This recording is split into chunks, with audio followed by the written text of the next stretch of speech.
mga G, it's another day. It's me, Heirjohn, and welcome back sa aking channel.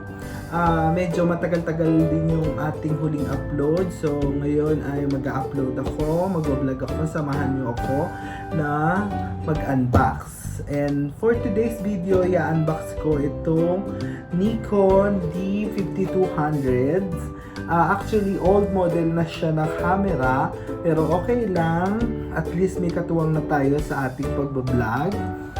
Bukod dun sa aking ginagamit na phone, meron na katuwang yung phone ko sa pagbablog ko, itong Nikon D5200. So, let's go! Samahan nyo ako at mag-unbox tayo ng ating camera. So, ito na, umpisahan natin ang pag-unbox ng ating camera. Actually, natanggal na yung plastic nito. Kaya wala na siyang plastic case, pero nasa box na din siya.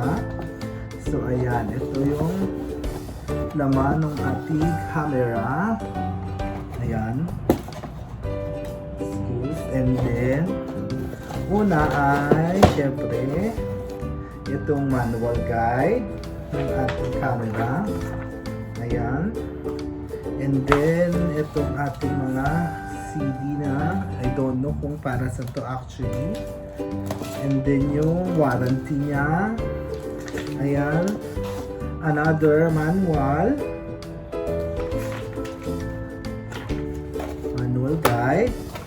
So, first is eto, kung may maliit. Punta tayo sa maliit para laki. Aking take, ito ay ang mga accessories. Ayan. Sa natin, una ay ang, I think, ito yung charger niya. Charger.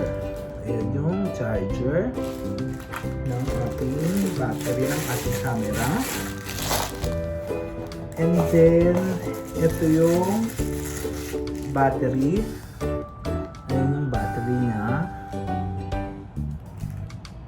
It's 7.4 volt, 1030 mAh, 7.7 watts. Ayan, hindi ko siya naiintindihan, pero ayan yung kanyang battery. And then, sunod ay ito yung strap ng camera. Ayan. Ayan yung strap niya. And then, sunod natin ay itong connector. Siguro, I think, pwede mo siyang i-charge kasi bukod yung charger na pang battery lang siya. Ayan, battery charger.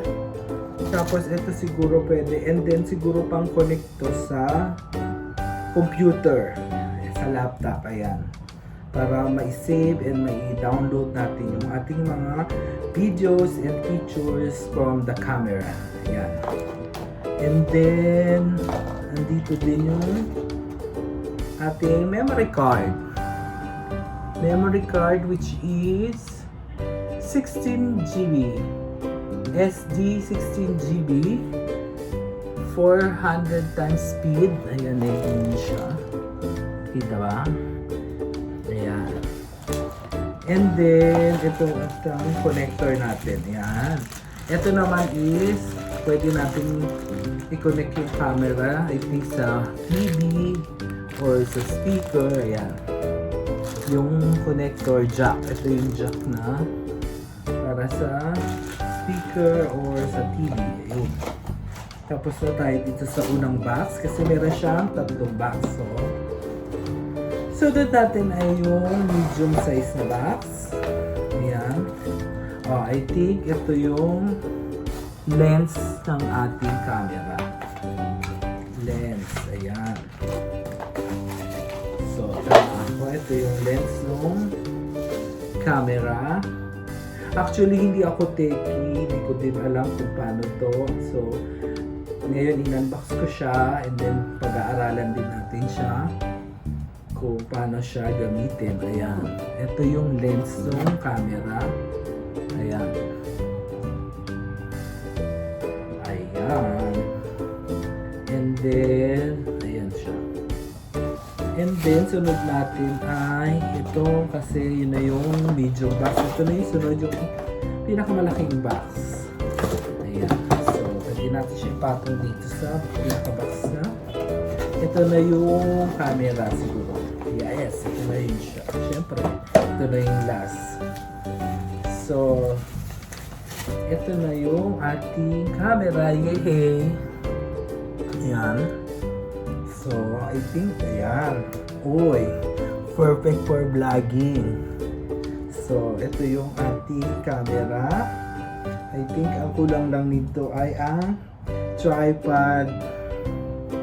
Yan, magagamit natin ito sa ating pag-vlog. So, ayan yung ating camera. Ayan, umpisa natin, ikabit natin yung ito, tinanggal ko yung cover niya to put the lens of the camera. So, ayan. Huwag naman sana siya masira dahil ako ay hindi ko alam to. Okay. Ngaters sa ganito. Ayun. Okay. Ayan. So, nakakabit na siya. And then, may cover yung lens ng ating camera na tatanggalin din natin. And then, sunod ay ilagay natin ang memory card, I think. Ayun. Dito nilalagay yung no, it's not a memory card.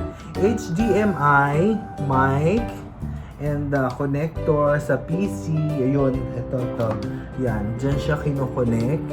HDMI. And then yung ating connector jack para sa TV or sa speaker. Sa mic, ayan. And then, ang card niya ay nasa kabilang side. Ito.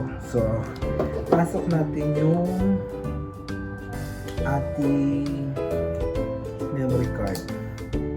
I don't know. Ayan. Ito yung ating memory card. Push. Wow. So, ayun na. Nakapasok na yung ating memory card. And next, yung ating battery. So, where is the battery? Sana may charge siya para matry natin. So, ayun yung battery niya. Papasok ko siya dito. Ayun. Click. Galing. So, ayun na. Nakapasok na yung battery. And then now, siguro lagay muna natin yung strap. Ito yung strap niya. Actually, I don't know how to put the strap. Ayun. So, yung strap niya. Ayan. Pasok natin yung strap. Yung lace. I think later na to kasi pwede ang gusto lang natin is masubukan natin siya. So, ito yung switch on and switch off niya. Ayun, may charge siya, umilaw siya na green. Nakita ko. Let us check the screen. Ba't wala? Ayun. Okay.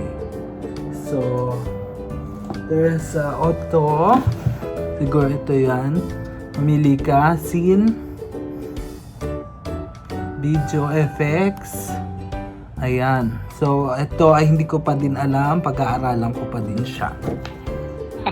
And then, so let's try na to capture ng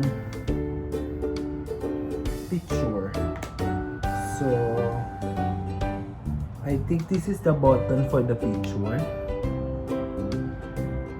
Tingnan natin.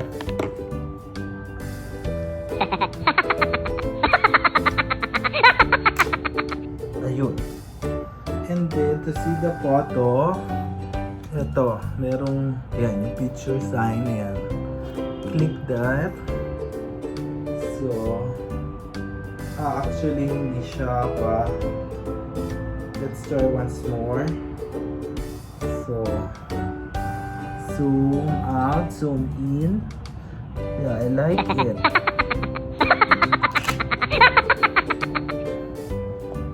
Let's try it once more.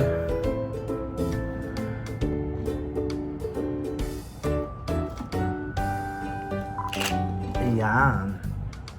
Oh, okay. So, ayan na siya. Nakap-capture na ako. Actually, ginagamit ko ngayon is yung mobile ko. So, ayun. Okay na siya. And then, for the video, I don't know where is the... Gusto ko ma-try yung sa video. Video. Ayun, yung red button. Ayan, to capture videos. So, ayun guys. Pag-aaralan ko muna siya. So, ito na yung ating Nikon 5200s. Ayan, takpan ko siya yung lens niya. Where is the lens? Ayun. Pinefresh siya. Yan. So ngayon, I am trying to put ating, tama ba yung ginagawa ko? Itong ating lace.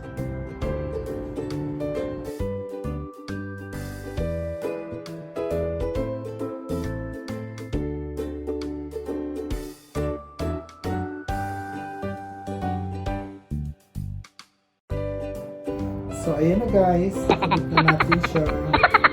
Ayan na yung ating Nikon D5200. Ayan. Transformatic. Ayan. So, ito na yung ating Nikon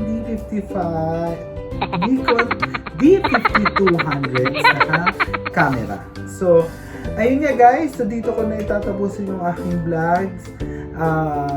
I hope nagustuhan niyo yung aking video for today. Mag-iingat po tayong lahat. Maraming salamat po. And God bless.